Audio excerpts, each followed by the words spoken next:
May hawak na umanong mga ebidensya at testigo ang Philippine National Police Anti-Kidnapping Group na nagtatawag kay SPO3 Ricky Santa Isabel sa kasong pagdukot sa Korean businessman sa Pampanga noong nakaraang taon.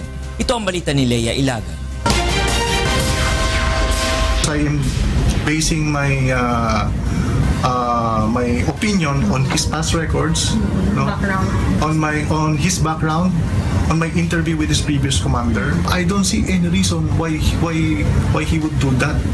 Wala akong nakikita why he would extort money from anyone.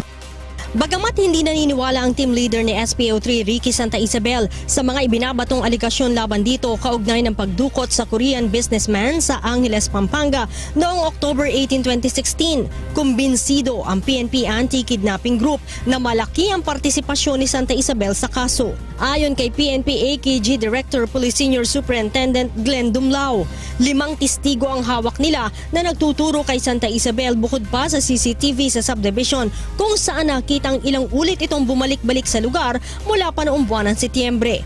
Mayroon din aniya silang beripikasyon ng plaka ng sasakyang ginamit sa pagdukot sa Koreano na nakapangalan mismo sa asawa ni Santa Isabel. We have the goods on him. CCTV-wise, lahat ng CCTV na nakuha na namin hanggang yung pag-withdraw nila ng ATM Mastercard sa North Green Hills. And talagang siya. So, binabaliktad niya. So, ito, pathological liar itong pulis na ito. Kaya naman, masusi ang ginagawa nilang investigasyon sa 8 pang umano'y kasabwat ni Santa Isabel kasama ang sinasabing 3 pang kakutsyabang Koreano. Yung Koreano ang lumapit sa mga eskalawag na pulis.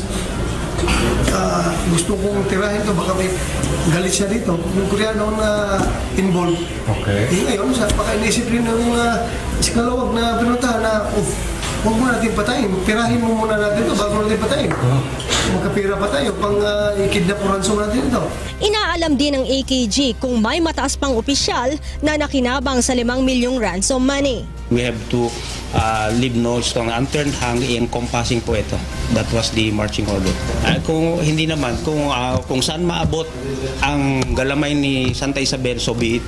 Sa ngayon, nagsasagawa na ang pulisya ng manhunt laban kay Santa Isabel dahil bagamat nagsumite na ito ng resignation letter, noong Huwebes ay hindi pa ito aprobado. The order of the Chief PNP when he met the wife of the victim was to have a tracker team to locate him and put him in restricted custody. But he continued to defy. The Chief PNP during the interview said we will send a manhunt. Ang monitor namin at inimbestigan namin is in Mindanao area. Bali 4. We have like 19 live cases. In that most of it is in Mindanao, 19 incidences. Yeah. Kaya ganun kahaba yung kuwan natin. Pero sir, yung sinasabi niyo yung Korean national nasa Mindanao din? Nasa Mindanao din. Sinong tinitingnan natin na suspect? Terrorist group. Yeah. Sir, yung sa Santa Isabel, yung Korean abduction, yung possible na business rivalry sa mga Korean, andun na lahat or yung envy or what kasi gano'n naman yun kahit na yung mga ibang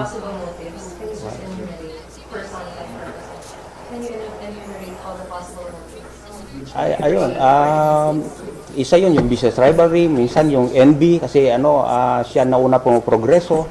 Ganun naman lahat yung kahit sa Indian, may mga hawak kaming cases ng Indian at yun palagi alam nila. Tapos yung mga nagngunguso ay yung mga nalulugi na gusto rin magkapera, gusto maging share. And to the extent na binibiktima nila yung kapwa nila. Kasi sila lang talaga nakakalam and the GMP is right in his appreciation. Sir, can I have your reaction regarding dun sa may sindikato daw sa EKG tapos sila daw yung suruhan ng ransom money? Yung claim dito, sir? Let that be defense. Sabi ko nga, we have the goods on him. CCTV-wise, lahat ng CCTV na nakuha na namin hanggang yung pag-withdraw nila ng ATM Mastercard sa North Green Hills. And talagang siya. So, binabaliktad niya. So, ito, pathological liar itong pulis na ito. So sir, you're denying na mayroong sindikato sobre sila gumagalaw.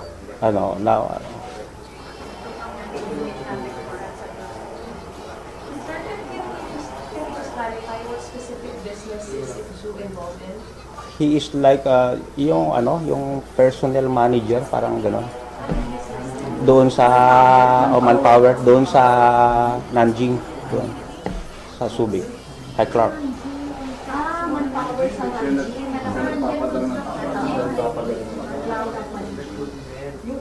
Na-determine ba natin, sir, kung saan yung last known location ng Korea? Hindi nakalagay. Parang naging call na nakalagay. Naging call because una, marunong nga itong mga to. Kasi and on the, yung sa pag-umpisa ng kaso, yun nga, medyo hesitant sila mag-report sa amin because police nga yung involved. Because so hindi namin na-monitor yung start ng kaso, and they did the nego on their own way. Kaya yun nga po ang sana namin, mag-report sila sa amin para ma-cover namin yung negotiation. So sa kinikilos ni SPO3, masasabi mo na expert na ito sa ganitong gawain dahil meron na siya previous case. Yeah. Oo, opo. Sir, yung formal complaint is kidnapping. Kidnapping for ransom. Kidnapping for ransom. Involvement na ba si Isabel sa mga kidnapping cases? Meron na sabi ko na kayo na Mylintan, a certain Mylintan, kukunin namin yung complete detail ng case kasi it was dismissed. Nakuha namin sa NBI yung sa record check. Doon sa anong cases niya, may mga police siyang kasama? Kukunin ko yung Sir, nabanggit niyo, sir, di ba yung kidnapping sa atin sa October? Kailan mo yung family Nag-complain? Only mga November 3, November 4. Yeah. That's why yung case is nakasuhan sila nung November, na-file yung kaso naman kaagad. May possibility ba na nililipat-lipat si Action? Yeah. Different places. That's why it is so difficult for the Philippine National Police to actually locate his whereabouts or where he is.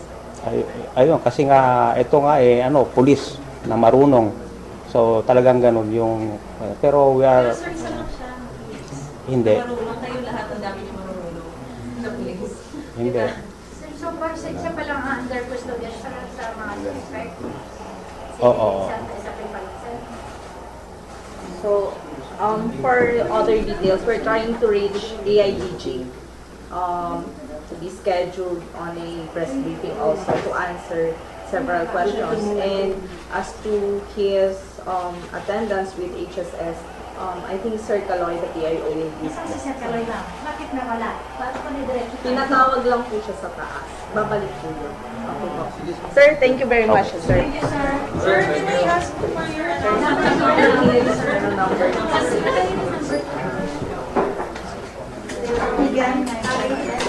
Sorry.